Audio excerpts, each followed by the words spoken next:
Who, Carlton Davis, and Mac Hollins will be questionable. Is there any chance maybe winds up with I mean, there's chances that anything could happen, yeah. But I don't know, like, yeah, I mean, there's a lot of different things that we can do, but I wouldn't read too much into it. He's not going to play Sunday. How about Mac and Carlton over the first week? Good.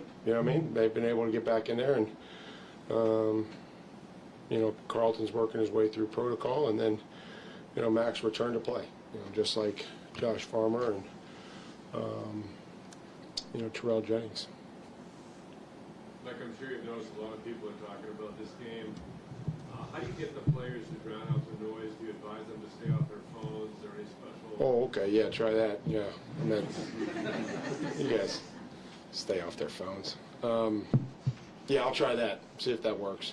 No, we just try to stay as consistent as possible. I think from the time that we started this thing up until now, we try to stay as consistent as possible. Continue to coach the actions, not the results. Focus on things that we need to do to win, and the environment, and making sure that our operation is good, and the defense is as prepared as possible for anything that could happen, and that the special teams and their role in the game, and that's about all you can do. But I'll try to stay off your phone thing, see if that works. Sorry, Mike. That's okay. A few of your players have said that they kind of relish in the feeling of going into hospital territory and a loud crowd that they feel like is maybe a little bit against them. They just have each other in their corner. Do you share that feeling? Do you like going into hospital territory on the road? I don't dislike it. I mean, I think that these, again, everybody does such a great job with the environment, the atmosphere,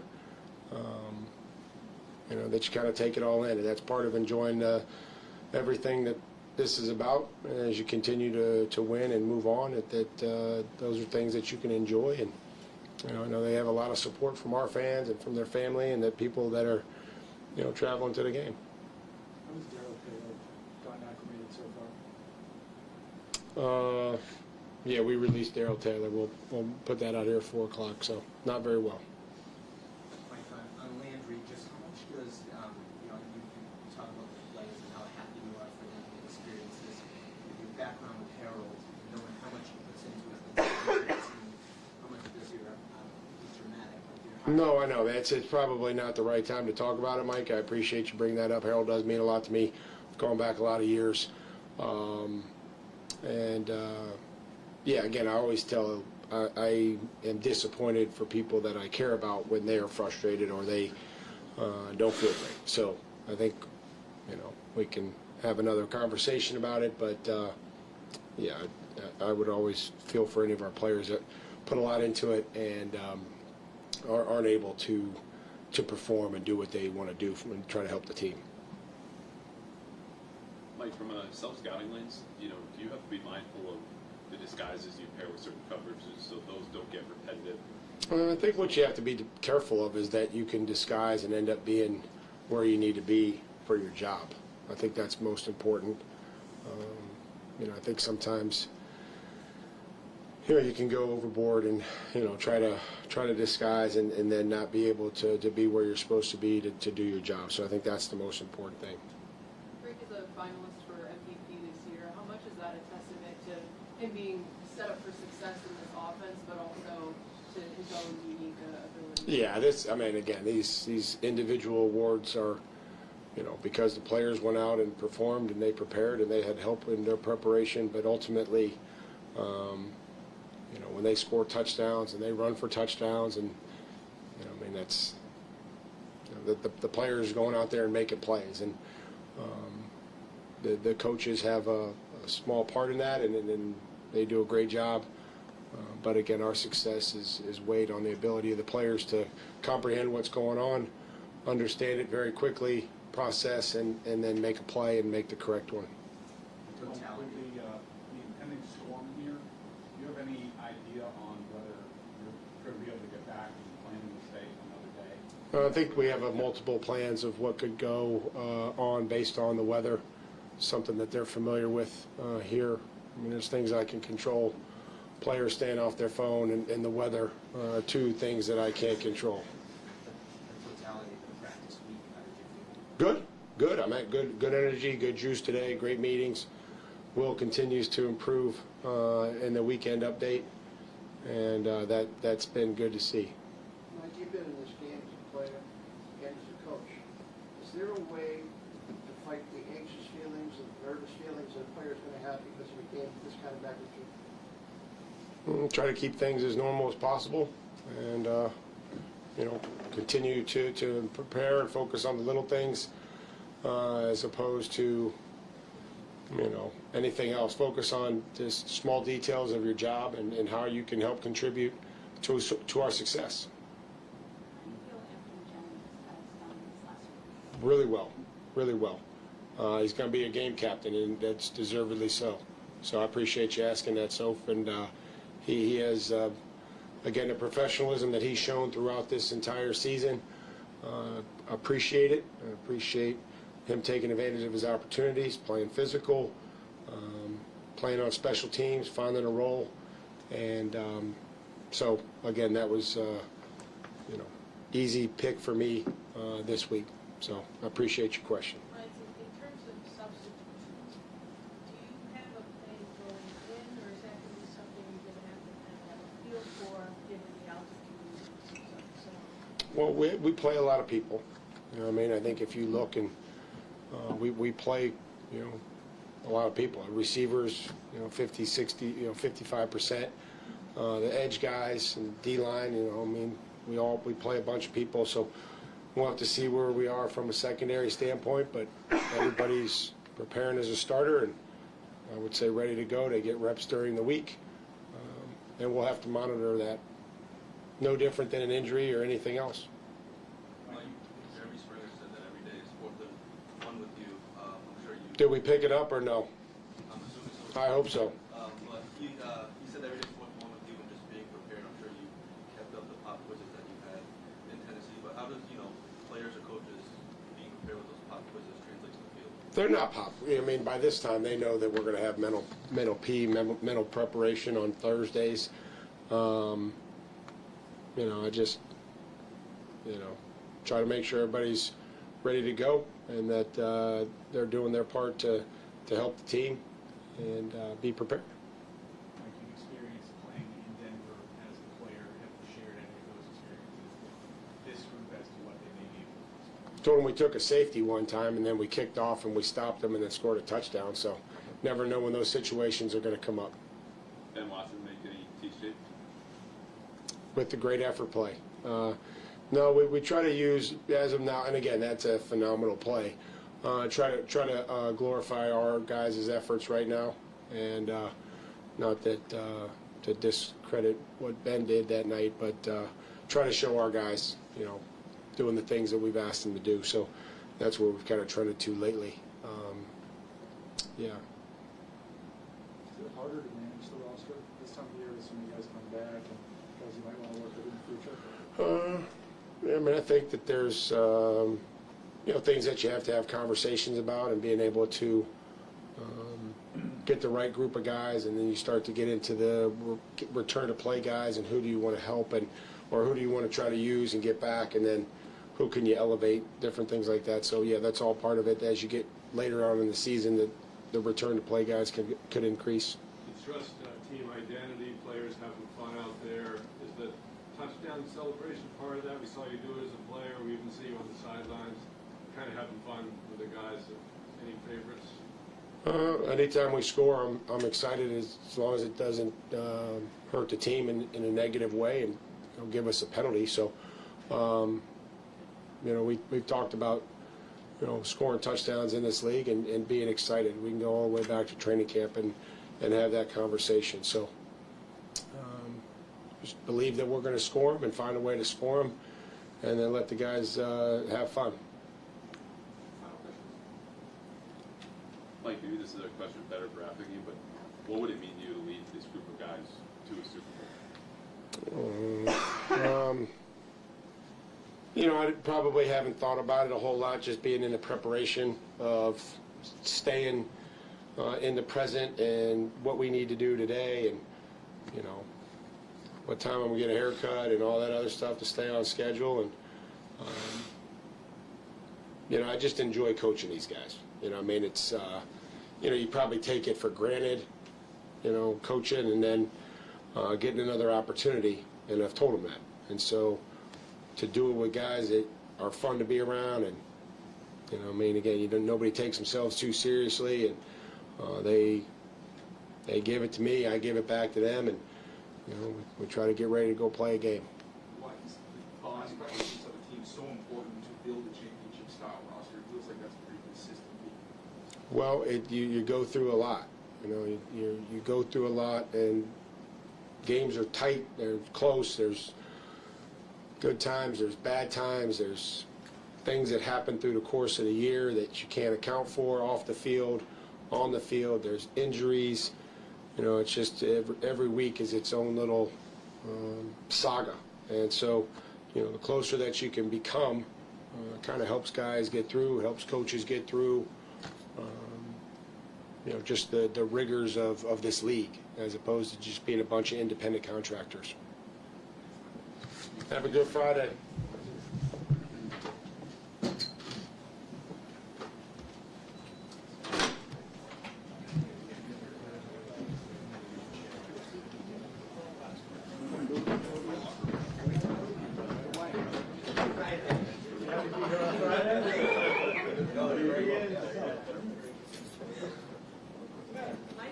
All right. Friday. First time I get to ask how practice has gone for the week, in your estimation. I think we had a good week. I think we had a good week. We're proud of the guys. You know, it's a AFC Championship. I mean, what more do we need to be operating at a high level in practice, practicing hard and playing hard. I've been proud of the guys and proud of the coaches and what we've done this week, and look forward to getting out there on Sunday. And we still got some time left to prepare and fine-tune some things and come in tomorrow, and then get ready to head to Denver, and from there just look forward to getting out there and, like I said, playing for AFC Championship. Do you have a favorite throw from this year when you look back at the entire season? I talked to some of the receivers, and they said Favorite throw? Along the sidelines, Buffalo. Talking about Buffalo. The one I think you hit him with in Cincinnati. Favorite throw? It's hard to think back. Pinpoint, my favorites. Booty said his catch. Booty, though. I think a lot of these are the catch is better than the throw. I think favorite throws. There's a lot of ones. I think the ones that come to mind are the ones I wish I had back. That's for sure. Favorite throw. I think just probably the next deep one. Throw the next deep ball. I always look forward to the favorite one. Steph said the next one. Did he? Yeah. So the next deep one or the next first down. So I'll have him 4 minute when we get a pass and we finish off the game. Had one to Hunter against Atlanta. Throws like that are kind of the most satisfying when you end the game, or in this case within the season. That'd be pretty cool. Man, Mac's been awesome. It's been awesome having him back. He's a great player for us. He's been a great player for us all year. Practices hard. He's one of those guys that brings it every day and has ever since I met him. And I know he started off in OTAs and training camp battling a little injury, but from since then, and he's been all gas, no brakes, and that's how he is. He's staying, running around outside of practice. He's doing all the little things. He's always see him before the games on Saturday nights, drawing every single play up. In the pass plays, he does those things, and you can tell why he's so many different teams wanted him and how he plays at a high level. Yeah, Matt Hacks, he was just explaining something, talking just a couple minutes ago in the locker room about something in the sauna, wearing some hat that tells you that your head gets tells you, or your mental tells you to get out of the sauna before your body does. So wearing some triangular hat, I don't know what it is. Not many firsts left in this team's record books after Tom Brady walked through that door, but he never got a playoff win in Denver. The team has never gotten a playoff win in Denver. What would that mean to you to be the first? Well, it'd be huge. I mean, just the AFC Championship, chance to go to the Super Bowl. I mean, that'd be huge. Another road environment that's had success in the past. They've had success, since Coach Payton has been there, and they have great players and they got a great team. And I know it's a big time win, obviously. And I think for us just to play to our standard and play to our road, kind of what we've been doing on the road all season long. And I know it's going to be a tough challenge. They got a great team, so we're going to have a tough challenge. But I'm looking forward to getting out there and looking forward to get a chance to possibly celebrate on a away field. Be pretty special. Do you feel like you guys have been through a lot on the road together? Do you feel like there are any specific environments that have kind of prepared you to go into a place as hostile as Denver? Like thinking specifically Buffalo on Sunday night. Yeah, I think both the Sunday night ones. Sorry to interrupt you, but both Buffalo and Baltimore. Those are two teams in the AFC that are good fan bases. Big time teams that have done stuff in the playoffs in the past years, and with big time players and great coaches, and they.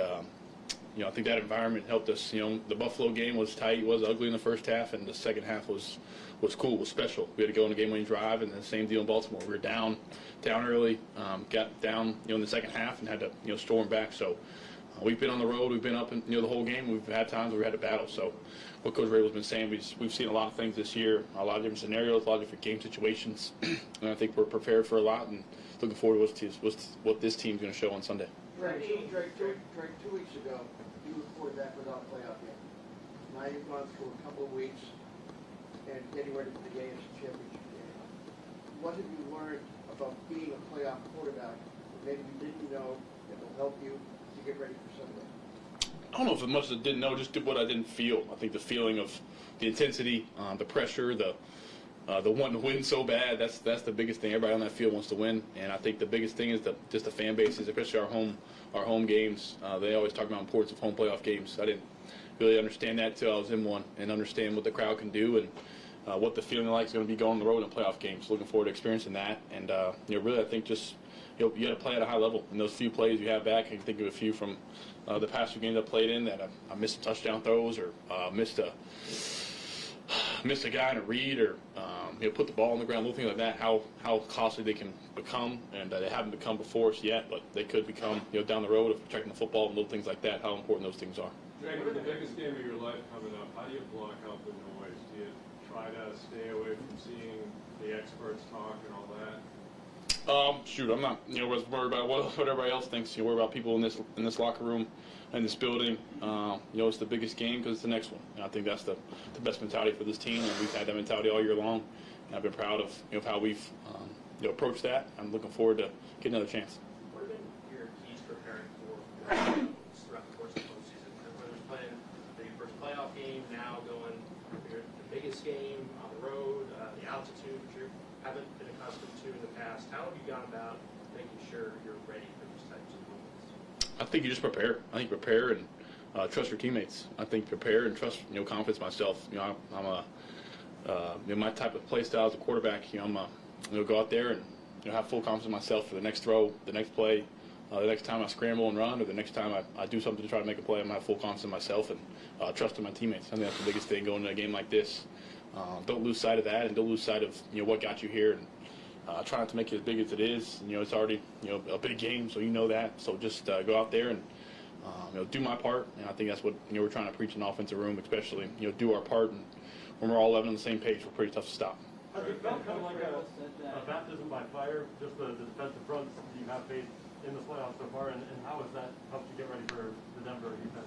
Yeah, we play some good players really all year long. It's like nowadays in this league, everybody's got an edge rusher or edge rushers or interior guys that you face that are problems and that are going to make plays, and just not letting those plays beat you, and realize that at the same time that when we do have chances to block them, we'll make some plays and make some plays on them. And I think like our guys up front, they've done a great job all year, and I'm looking forward to seeing how they play and respond this Sunday. And I think it's be able to show some great things. You're pretty hard on yourself. Do you use those plays that you want back, the throws that you want back, as kind of a motivational tool?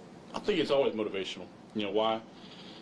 What can I do to make that throw the next time, or what can I do to make that play in the next big time scenario? I think that's what pushes great players and what pushes the past athletes, the past great ones in the past. What can I do when it counts the most in the toughest situation or in the biggest moment of the game to make that play? And I think that's what you see in all these famous, whether it's Michael Jordan's Last Dance or all these great time players, or Tom Brady and what he did here, and all these greats of wanting to be in those moments. And I think that's what makes our sport so special, and what makes football so special with my position. Where I have the football in my hands, and let's see what I can do.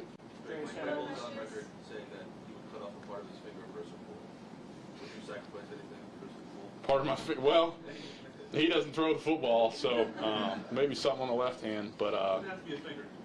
no, Coach.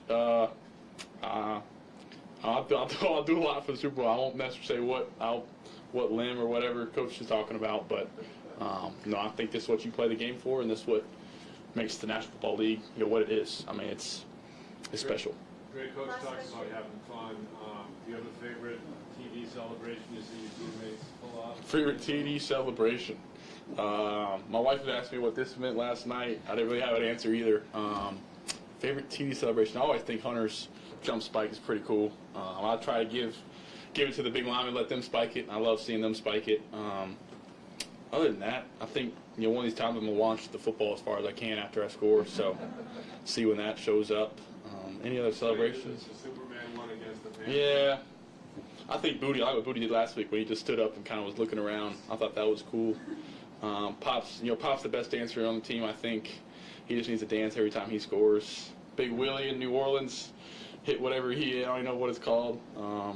Who else did something pretty cool? Mac always does something cool. So they'll get a lot of great celebrations, and the defensive ones, when they all run down, it's tough to beat when the defense runs down and they're all 11 posing for the camera. That's pretty sweet too. So thank you guys.